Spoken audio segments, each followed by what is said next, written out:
नमस्कार दोस्तों, मैं जीव द्विवेदी अपने यूट्यूब चैनल पर आज आप लोग को संस्कृत पढ़ाने वाला हूँ। संस्कृत का व्याकरण जो मोस्ट इम्पॉर्टेंट है, आप इसको नोट डाउन कर सकते हैं या लिख सकते हैं, पढ़ सकते हैं, 2, 4, 10 बार इसको देख भी सकते हैं। सभी भाषाओं की जननी संस्कृत भाषा को कहा जाता है। यानी भाषाओं की जननी किसे कहा जाता है? संस्कृत भाषा को।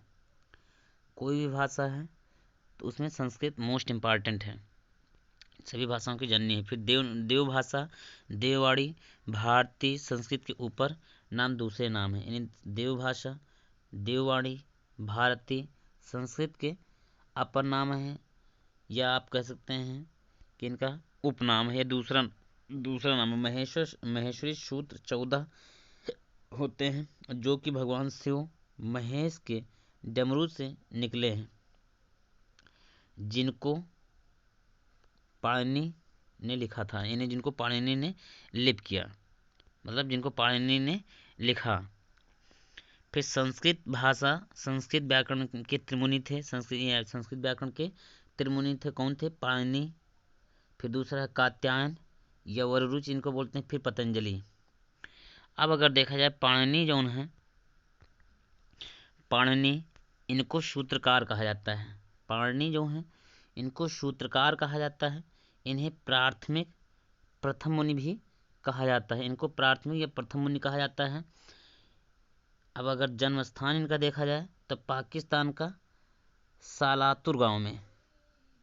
पाणिनि का जन्म कहाँ हुआ था? पाकिस्तान का सालातुर गांव है, वहां पर हुआ था। पिता इनके पाणिनि थे, माता दक्ष थी, गुरु उपवर्ष थे, कृत रचना अष्टाध्यायी थी।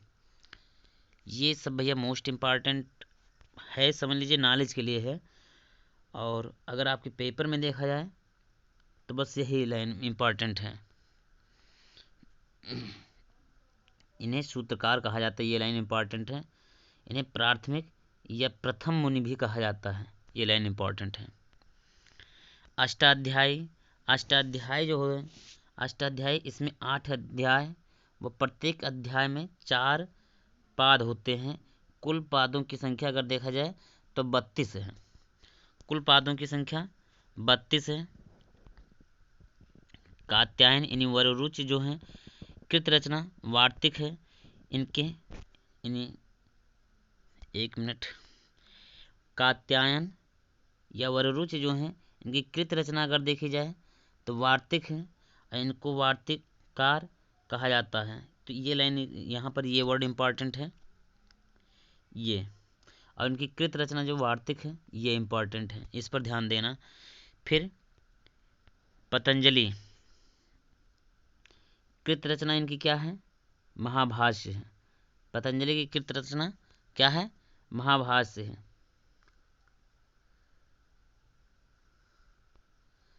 इनकी कृत रचना क्या है? महाभाष्य।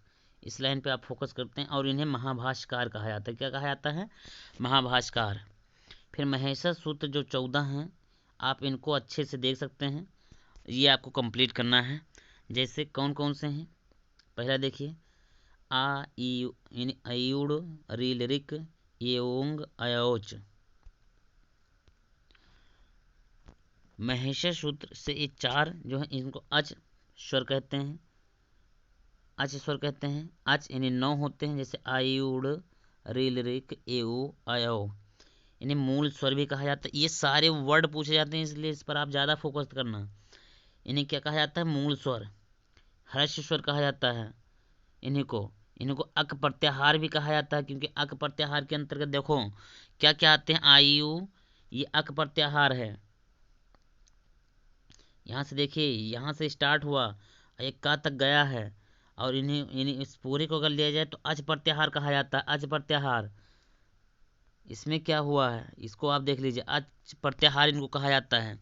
तो आयुड़ रिलिक, ये अक प्रत्याहार 5 होते हैं। अक प्रत्याहार कितने होते हैं? 5। आ यू रील री।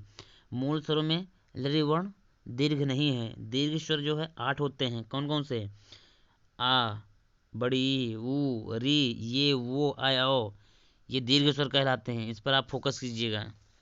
संयुक्त स्वर क्या होते हैं? इन्हें एज प्रत्याहार भी कहते हैं। संयुक्त स्वर को एज प्रत्याहार कहते हैं। यानी चाहे संयुक्त स्वर बोला जाए और चाहे एच प्रत्याहार बोला जाए। अब एच में क्या आते हैं, ए, वो, आय और औ, ये किस में है, एच प्रत्याहार में है। कुल स्वर 13 होते हैं, ये आप देख लीजिए। आ ई, ये आप देख लीजिए, ये ई उ री, ये वो, आय औ, ये 13 स्वर होते हैं। संस्कृत में उपसर्ग कितने होते हैं, ये आप देख लीजिए। तो संस्कृत में उपसर्ग 22 होते हैं। ये कौन कौन से हैं, संस्कृत में उपसर्ग 22 होते हैं।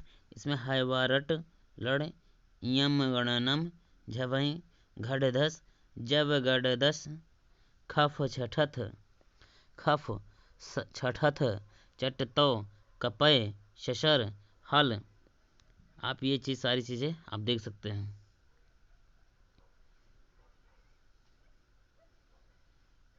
शशर, हल, ये 14 प्रत्याहार कंप्लीट हो गए। तो महेश्वरी सूत्र में 5 से लेकर के 14 यानी 10 हल व्यंजन होते हैं। इनको हल प्रत्याहार के अंतर्गत रखा जाता है, जिसमें व्यंजन आते हैं। स्पर्श वर्ण कौन से हैं, 25। इनको पंचविंशति का से मातक है। पंचविंशति वर्ण कौन से हैं, तो आप इस वर्ड को ध्यान रखना, या इन्हीं को स्पर्श व्यंजन कहते हैं।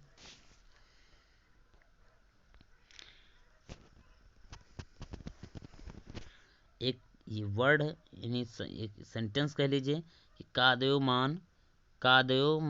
माओशाना स्पर्शा, यानी कादयो माओसाना स्पर्शा, यानी का आदि प्रारंभ होता है, माँ अवसान यानी अंत होता है।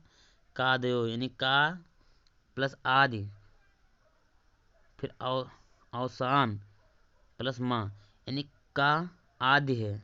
इसका मतलब का से प्रारंभ होता है, माँ यानी अवसान है, अर्थात यहाँ से इसका अंत होता है। फिर उत, इत, यस, उदित वर्ण भी कहते हैं इसको। जैसे का यानी कु बोला जाता है, का वर्ग। एक चीज़ ये याद रखना, क्योंकि पेपर में ऐसे पूछ लिया जाता है, ये का वर्ग है, ये का वर्ग है, ये चा वर्ग है, और ये ता वर्ग है। तो ये सारी चीज़ें आप याद रखना। ता वर्ग, फिर पा वर्ग। अंतस्थ वर्ण कौन से आते हैं, या, वा, रा, ला। ये वर्ण, इसको यण वर्ण भी कहते हैं, यण प्रत्याहार के अंतर्गत आता है। महर्षि सूत्र का ये 5 + 6 11 ये कंप्लीट हो गए। फिर आता है उष्णीय वर्ण। उष्णीय वर्ण चार होते हैं, इनको सल वर्ण भी कहते हैं। और ये सा, सा, सा, हा, महेश्वर सूत्रों से 13 और एक इसको जोड़ दिया जाए 14। महेश्वर सूत्रों में अंत में 2 बार प्रयोग होने वाले वर्ण कौन से हैं, ये मोस्ट इम्पॉर्टेंट है। यानी इम्पॉर्टेंट एक होता है, एक होता है इम्पॉर्टेंट, एक होता है मोस्ट इम्पॉर्टेंट। ये क्या है, मोस्ट इम्पॉर्टेंट है। यहाँ से क्वेश्चन हर बार बनते हैं, तो इस पर आप फोकस करना। ये क्या है, मोस्ट इम्पॉर्टेंट है। महेश्वरी सूत्रों में अंत में 2 बार प्रयोग होने वाले वर्ण कौन से हैं, ड़ा है। महेश्वरी ये वर्ण याद रखना, 2 बार प्रयोग हुआ है। फिर महेश्वरी सूत्रों में 2 बार प्रयोग होने वाला वर्ण कौन है, ये है, हा है। फिर लघु सिद्धांत कौमुदी के स्वरचयिता कौन है, वरदराज आचार्य हैं। फिर इनके अनुसार प्रत्याहार कितने होते हैं, 42। फिर इसके बाद में देखा उच्चारण स्थान। तब प्रत्येक वर्ण जहाँ से उत्पन्न होता है वो उसका उच्चारण स्थान कहलाता है। जैसे सामान्यतः उच्चारण स्थान 7 होते हैं। कौन कौन से, कंठ, ताल, मूर्धा, दंत, ओष्ठ, नासिका, जिह्वा मूलम। पाणिनीय शिक्षा के अनुसार उच्चारण स्थान 8 होते हैं, यानी एक 8वां है उरस। 2 उच्चारण स्थान वाले वर्णों की संख्या 10 होती है। प्रत्येक वर्ग का पंचम वर्ण प्लस ए वो आया वो, ये 10। अको विसर्जनीय नाम कंठा। अब देख लीजिए यहाँ से अकुह विसर्जनीय नाम कंठा आ का वर्ग का खा अंगा हा विसर्ग, ये सब कंठ से बोले जाते हैं। इचु यशा नाम तालु, इसको आप देख लीजिए, इचु यशा नाम तालु है, यानी ई बड़ी चा वर्ग और चा छा इया जा झा, ये सब तालु से बोले जाते हैं। ऋतुरषणाम मूर्धा, ऋतुरषणाम मूर्धा का मतलब है री, री टा वर्ग टा ठा डा ढा आड़ा रा शा, ये मूर्धा से बोले जाते हैं। ऋतुलषणाम दंता, लरी ता वर्ग ता था दा धा ना ला सा दंत से बोले जाते हैं। उपु पद्मानिया मानोष्ठो, यानी ऊ यानी छोटा ओ बड़ा ओ, पा वर्ग पा फा बा मा, ये ओष्ठ से बोले जाते हैं। यम गणना नाम नासिका चा, ये नासिका से बोले जाते हैं। नकारस उच्चारण स्थानम अस्ति, नासिका ओष्ठ दंत कंठ, इनके उच्चारण स्थान कौन से? नकारस यानी नासिका होता है। फिर एदैतो कंठ तालु, ये कंठ तालु से होते हैं। ओदैतो कंठोष्ठम, इसमें वो और औ ये जो है ये कंठोष्ठ से बोले जाते हैं। वकारस दंतोष्ठम, वा जो है दंतोष्ठ से बोला जाता है। जिह्वा मूल्यस, जिह्वा मूलम, इसमें जिह्वा मूलीय ये वर्ड होते हैं। इस वर्ड को आप अच्छे से समझ लीजिए।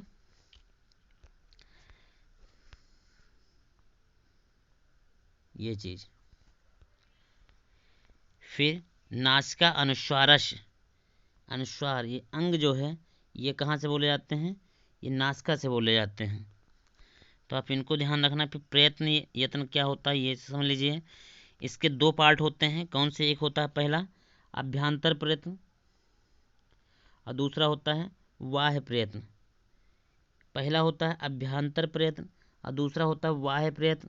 अभ्यंतर प्रयत्न के 5 भाग होते हैं और बाह्य प्रयत्न के 11 भाग होते हैं। अब अभ्यंतर प्रयत्न में क्या आता है? स्पृष्ट प्रयत्न, स्पर्श वर्ण का से लेकर माँ तक होता है, इनका अभ्यंतर प्रयत्न स्पृष्ट होता है। फिर ईसत स्पृष्ट यानी अंतस वर्ण, ये 4 वर्ण होते हैं। फिर ईसत विवृत, इसमें ऊष्मीय वर्ण ये 4 आते हैं। विवृत क्या है? सभी स्वर 13 होते हैं। संवृत, संवृत में आप इसको देख लीजिए। फिर बाह्य प्रयत्न, बाह्य प्रयत्न 11 है। फिर विचार, श्वास, अघोष वर्ण का प्रथम द्वितीय और प्रथम वर्ग का प्रथम। देखो अघोष के लिए सीधी सी बात है, मतलब आप याद रखिए कि ये 12 यानी धारा 12 के अनुसार है अघोष आता है। और धारा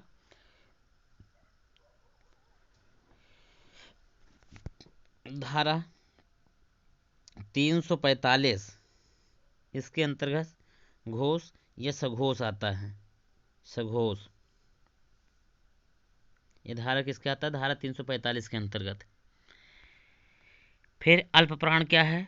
वर्ग का पहला, तीसरा और 5वां, यानी धारा 135 के अंतर्गत अल्प प्राण आता है और धारा 24 के अंतर्गत आता है महाप्राण। उदात अनुदात स्वरित सभी स्वर 13 होते हैं, जैसे राम, राम, अराम। ये उदात है, ये अनुदात है, ये स्वरित है। राम शब्द वाह्य प्रयत्न अस्ति, यानी राम शब्दे वाह्य प्रयत्न अस्ति, ये अनुदात है। अनुदात्ता इति संज्ञा आत्मनेध्या, इस चीज को आप यहाँ से समझ सकते हैं। और फिर इसके बाद में पाणिनीय शिक्षा के अनुसार वर्ष वर्ण जो है 63 64 ये जो दिए हैं इतने ही वर्ण होते हैं, आप इसको समझ सकते हैं। अब यहाँ से आता है कारक, यानी स्वर कितने होते हैं? 21 22। व्यंजन होते हैं 42। इन्हें यानी हर्ष, दीर्घ और प्लुत स्वरों में विभाजित किया गया है, ये आप समझ सकते हैं। हर्ष स्वर क्या होते हैं, फिर व्यंजन क्या होते हैं। अब यहाँ से स्टार्ट करना है कारक। यहाँ से हम लोग दोस्तों मिलते हैं एक नेक्स्ट वीडियो में और नेक्स्ट समय में। तब तक के लिए धन्यवाद। प्रिय दोस्तों, आप मेरे चैनल को ज़्यादा से ज़्यादा लोगों तक शेयर कीजिए, सब्सक्राइब करवाइए, जिससे सारे दोस्तों तक पहुंच सके। और आपका बहुत बहुत धन्यवाद।